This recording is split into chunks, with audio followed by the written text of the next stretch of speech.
कहते हैं कि देश का विकास ग्राम पंचायतों के विकास से जुड़ा होता है। ग्राम पंचायत स्तर पर ग्राम प्रधान इस कड़ी की प्रथम भूमिका निभाता है। वर्तमान परिवेश में यदि हम देखें तो आईटी एवं डिजिटल तकनीकों का किसी संस्था के विकास में अत्यंत महत्वपूर्ण योगदान होता है। इसी के दृष्टिगत पंचायती राज मंत्रालय भारत सरकार द्वारा देश की समस्त ग्राम पंचायतों के लिए वर्ष 2020 में ई ग्राम स्वराज एप्लीकेशन सॉफ्टवेयर का शुभारंभ किया गया। यह सॉफ्टवेयर पंचायतों की कार्यप्रणाली एवं उनके कार्यों को जनमानस तक पहुंचाने में योगदान अदा करता है। इस सत्र में हम ई ग्राम स्वराज एप्लीकेशन के बारे में विस्तार से समझेंगे और ये समझेंगे कि इसमें ग्राम प्रधानों की क्या भूमिका है। तो ई ग्राम स्वराज एप्लीकेशन सॉफ्टवेयर पर हमें जाने के लिए किसी भी ब्राउज़र पर eGramSwaraj.gov.in एंटर करना है, जैसे कि हम यहाँ पे कर रहे हैं। जैसे ही आप इसके होम पेज पे पहुँचेंगे, आप सर्वप्रथम ये देखेंगे कि यह एक simplified work based accounting application for Panchayati Raj यहाँ पे लिखा हुआ है। इसका तात्पर्य ये है कि ग्राम पंचायतों में कराए गए जो भी कार्य हैं, उन सभी कार्यों के सापेक्ष उसकी अकाउंटिंग की जाएगी। इस सॉफ्टवेयर के मुख्यतः 4 भाग हैं। पहला भाग पंचायतों की प्रोफाइल से संबंधित है, दूसरा भाग पंचायतों के कार्य योजना से संबंधित है, नियोजन से संबंधित है, तीसरा भाग पंचायतों के क्रियान्वयन से संबंधित है, जो कार्यों का क्रियान्वयन होगा, चौथा भाग पंचायतों की अकाउंटिंग से संबंधित है और वो ऑनलाइन पेमेंट प्रणाली से संबंधित है, जबकि ग्राम प्रधान और सचिव संयुक्त हस्ताक्षर से कैसे इस सॉफ्टवेयर के माध्यम से पेमेंट करेंगे। इस सॉफ्टवेयर के 3 मुख्य लॉगिन आईडी पासवर्ड होते हैं, जो कि ग्राम पंचायत स्तर के हैं, जो कि आपको संबंधित जिला पंचायत राज अधिकारी के कार्यालय से प्राप्त होंगे। सबसे पहला जो लॉगिन आईडी है वो एडमिन यूजर का, जिसको हम एडीएम यूजर कहते हैं। इस यूजर में वो कार्य किए जाते हैं जो कि ऑनलाइन भुगतान करने से पूर्व अनिवार्य है। मेकर की लॉगिन आईडी ग्राम पंचायत सचिव की लॉगिन आईडी होती है और इसी कड़ी में जो चेकर की लॉगिन आईडी है वो आपकी है, मतलब ग्राम प्रधान की। तो चलिए आइए हम एक ग्राम पंचायत की एडमिन यूजर आईडी से लॉगिन करके ये देखते हैं कि ऑनलाइन भुगतान करने से पूर्व हमें क्या क्या करना अनिवार्य है। जैसे ही हम इसमें लॉगिन करेंगे, हम ये देखेंगे कि बाएं हाथ पे हमें एक मेनू दिख रहा है। इस मेनू में panchayat profile, resource envelope, planning, progress reporting, M actions of जैसी गतिविधियां लिखी हैं। इन गतिविधियों का तात्पर्य उन्हीं 4 मुख्य भागों से है जो मैंने आपको पूर्व में बताया था, जिसमें कि पंचायत प्रोफाइल, पंचायत की प्लानिंग, पंचायत का क्रियान्वयन और पंचायत की अकाउंटिंग से संबंधित। तो पंचायत की प्रोफाइल में हम एक पंचायत में कौन उनके सदस्य हैं, कौन उनके इलेक्टेड रिप्रेजेंटेटिव हैं, उनकी डिटेल्स भरते हैं। पंचायत की प्रोफाइल पूरी भरते हैं कि वो पंचायत का भौगोलिक स्थिति क्या है, वो वहाँ पंचायत वो किस लिए फेमस है, पंचायत में सेक्रेटरी कौन है, प्रधान कौन है, इन सब की जानकारी ईमेल, मोबाइल नंबर एंट्री करते हैं।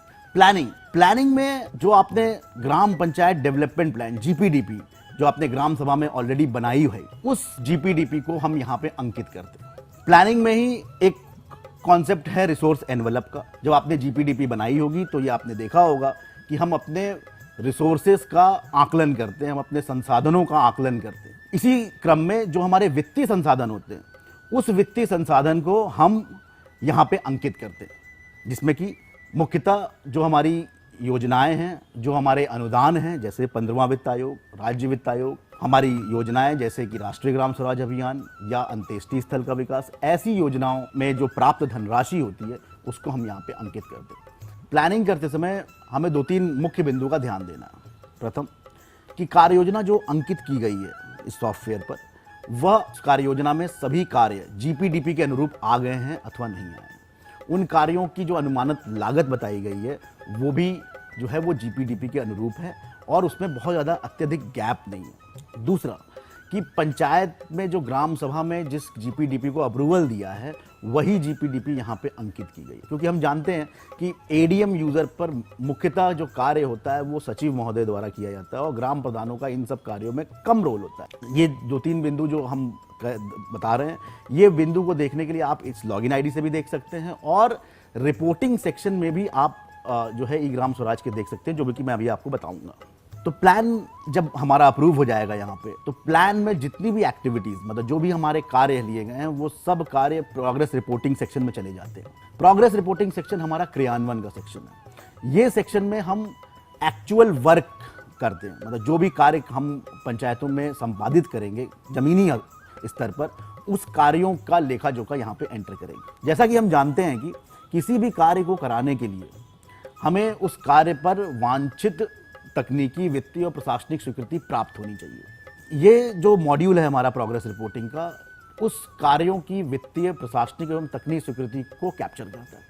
यहाँ पे यह भी महत्वपूर्ण जानना है कि हमारे प्रदेश में वर्ष 2016 में 2 लाख तक के कार्यों के लिए ग्राम पंचायतों को ही अधिकृत किया गया है सभी प्रकार की स्वीकृति प्रदान करने के लिए, चाहे वो तकनीकी स्वीकृति हो, चाहे वो वित्तीय स्वीकृति हो और चाहे वो प्रशासनिक स्वीकृति हो। शर्त यह है कि कोई भी कार्य को टुकड़ों में नहीं तोड़ा जाएगा, हमें इस बात का ध्यान रखना। और उसके पश्चात जो उससे ऊपर के कार्य हैं वो सक्षम स्तर से हमें स्वीकृति प्राप्त करनी है। प्रोग्रेस रिपोर्टिंग सेक्शन में जो कार्य हम करने जा रहे हैं उसकी स्टेटस हमको बताना पड़ता है, चाहे वो ऑनगोइंग है, क्या वो कंप्लीट हो गया है, क्या वो किसी कारणवश सस्पेंड हो गया है और या किसी कारणवश अबेंडेंड हो गया है। ये 4 चीज़ें भी हमको अंकित करनी पड़ती है, क्योंकि हम ये ऐसा जानते हैं कि कभी कोई कार्य किसी ग्राम पंचायत में जब लिया जाता है, ऐसी स्थिति उत्पन्न हो जाती है कि वो कार्य कभी रुक जाता है या किसी विवाद के कारण उसको ख़त्म करना पड़ता है, उसको समाप्त करना पड़ता है। तो ये भी इस सॉफ्टवेयर में सुविधा है कि आप इस कार्य का स्टेटस चेंज कर सकते हो, जिससे कि जो आपकी धनराशि आपने उस पर अंकित करी है वो धनराशि आपके पास पुनः प्लानिंग सेक्शन में आ जाएगी और आप नया कार्य बना सकते हो। प्रोग्रेस रिपोर्टिंग में कार्यों के अनुमोदन के पश्चात हमें प्रत्येक कार्य की भौतिक प्रगतिवार जियो टैगिंग करनी होती है। यह जियो टैगिंग हम M action soft mobile application के माध्यम से करते हैं। यह एप्लीकेशन पंचायती राज मंत्रालय द्वारा ही विकसित किया गया है, जिससे कि हम स्टेज वाइज प्रत्येक कार्य की जियो टैगिंग एडमिन यूजर के माध्यम से ई ग्राम स्वराज पर अंकित कर देते हैं। यह जियो टैगिंग अंकित करना इसलिए भी अनिवार्य है क्योंकि बिना इसके अंकित किए हम ऑनलाइन पेमेंट भुगतान नहीं कर पाएंगे किसी कार्य के अगेंस्ट। ऑनलाइन पेमेंट प्रणाली को समझने के लिए हमें एक और सॉफ्टवेयर के बारे में भी समझना पड़ेगा, क्योंकि यह सॉफ्टवेयर ई ग्राम स्वराज से इंटीग्रेटेड है और यह सॉफ्टवेयर के माध्यम से ही ऑनलाइन पेमेंट प्रणाली को हम क्रियान्वित करते हैं। इस सॉफ्टवेयर का नाम है PFMS, जिसको हम पब्लिक फाइनेंशियल मैनेजमेंट सिस्टम कहते हैं। यह सॉफ्टवेयर वित्त मंत्रालय द्वारा निर्मित किया गया एवं सॉफ्टवेयर के माध्यम से केंद्र एवं राज्य सरकारों की यानी कितनी स्कीम्स, योजनाएं क्रियान्वित ऑलरेडी हो चुकी हैं। जब हम ई ग्राम स्वराज और पंचायतों को देखते हैं और PFMS को इंटीग्रेट करने की बात कहते हैं, तो मंत्रालय पंचायती राज ने यह निर्णय लिया कि ई ग्राम स्वराज पे इस PFMS सॉफ्टवेयर को हम एक बैंकिंग पेमेंट गेटवे के रूप में इस्तेमाल करेंगे, जो कि बैकएंड पे काम करेगा और फ्रंट एंड पे सिर्फ ई ग्राम स्वराज एप्लीकेशन ही यूजर को दिखेगा। तो जिस प्रकार ई ग्राम स्वराज पर एडमिन लॉगिन था, उसी प्रकार प्रत्येक पंचायत का PFMS पर भी एक लॉगिन आईडी। तो आइए हम चलते हैं कि एक PFMS पर लॉगिन कर लेते हैं और उससे देखते हैं कि हमें PFMS पर हमें क्या चीज़ सुनिश्चित करनी है जिससे कि हम ऑनलाइन पेमेंट किसी योजना अंतर्गत कर सकें। तो PFMS पे लॉगिन करने के लिए हम pfms.nic.in की वेबसाइट पे जाएंगे। वहाँ पे हम लॉगिन पे क्लिक करेंगे। लॉगिन पे हम अपनी पंचायत, जो हमारी पंचायत की यूज़र आईडी पासवर्ड है, उससे हम लॉगिन कर लेंगे। जब हम इस पर लॉगिन करते हैं तो हम ये देखते हैं कि बाईं तरफ बहुत सारे मेनू हैं, जिसमें कि एक माई स्कीम का टैब है।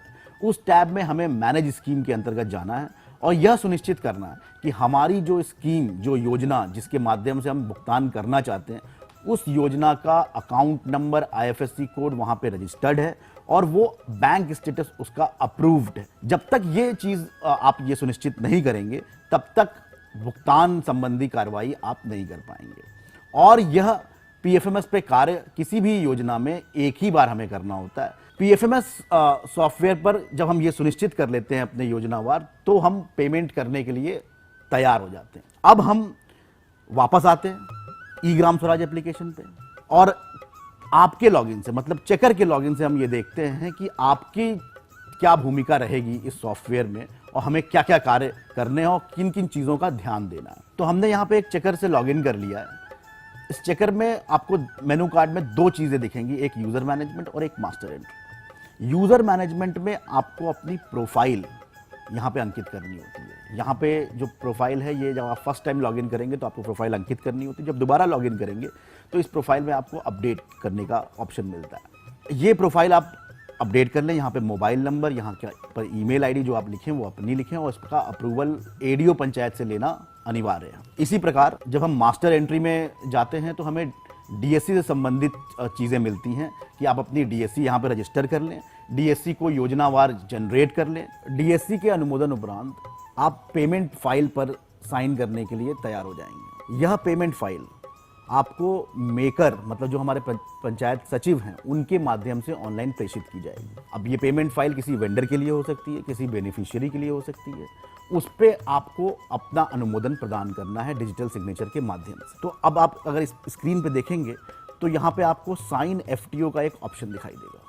ये साइन एफटीओ पे जब आप क्लिक करेंगे तो जो भी पेंडिंग अप्रूवल आपके पास उपलब्ध होंगे वो यहाँ पे दिख जाएगा। मतलब कि जो भी पेमेंट फाइल मेकर द्वारा मतलब सचिव द्वारा आपको प्रेषित की गई है भुगतान हेतु, वो सारी फाइलें आपको यहाँ पे उपलब्ध हो जाएंगी। उस फाइल पे आपको ये चेक करना है कि उस वेंडर को जितनी पेमेंट की जा रही है वो सही है कि नहीं है, वो वेंडर का अकाउंट नंबर वो सही है कि नहीं है, वो वेंडर का नाम सही है कि नहीं है, किसी और वेंडर को तो नहीं पेमेंट की जा रही, कार्य जिस कार्य पे पेमेंट की जा रही है वो कार्य जो है वो ज़मीनी हकीकत पे हुआ है। और यदि आप इस चीज़ों से संतुष्ट हैं तो आप अनुमोदन प्रदान कर देंगे। नहीं संतुष्ट हैं तो आपके पास यहाँ पे दो ऑप्शन आते हैं, या तो आप इसको रिजेक्ट भी कर सकते हैं या मेकर को रिवर्ट भी कर सकते हैं। आप फिर से उनको वापस भेज सकते हैं कि आप इसको सही करके दोबारा भेजिए। यदि आप संतुष्ट हो जाते हैं तो आपको अपने डिजिटल सिग्नेचर जो आपके पास डीएससी जो मिली है उस डीएससी से आपको यहाँ पे अप्लाई डीएससी करना है उस भुगतान पे। हर पेमेंट जो वाउचर क्रिएट होता है हमारे यहाँ उसका एक एफटीओ जनरेट होता है, उस प्रत्येक एफटीओ पे आपको साइन करना होगा।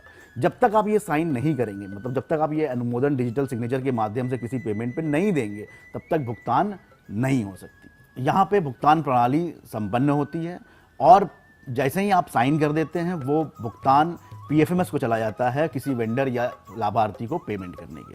ऑनलाइन भुगतान पे आपके अनुमोदन के उपरांत इसका स्टेटस आप विभिन्न रिपोर्टों के माध्यम से ई ग्राम स्वराज के होम पेज पे और अपने लॉगिन आईडी पे भी देख सकते हैं, जहां पे कि ऑनलाइन पेमेंट से संबंधित सारी रिपोर्टें उपलब्ध हैं। यह ऑनलाइन पेमेंट प्रक्रिया बहुत ही महत्वपूर्ण है एवं आपको इसमें सावधानी बरतने की भी आवश्यकता है, जो कि कुछ बिंदुओं में मैं आपको बताना चाहता हूँ। जैसे कि अपने डीएससी का आदान प्रदान किसी से न करें। इसी प्रकार लॉगिन आईडी पासवर्ड जो आपको मैंने बताया मेकर और चेकर का आपका जो लॉगिन आईडी पासवर्ड है वो भी आप किसी से आदान प्रदान ना करें। जब आप पेमेंट करें तो किस वेंडर को पेमेंट हो रहा है, कितने अमाउंट का हो रहा है, ये चेक कर लें। यदि आप इन बिंदुओं का ध्यान रखेंगे तो आपकी ऑनलाइन पेमेंट प्रक्रिया सुचारू रूप से चलती रहेगी और आपको किसी भी प्रकार की समस्या नहीं आएगी। यदि आपको इस प्रक्रिया को समझने में कोई समस्या आती है तो आप संबंधित जिला पंचायत राज अधिकारी कार्यालय से संपर्क कर सकते हैं।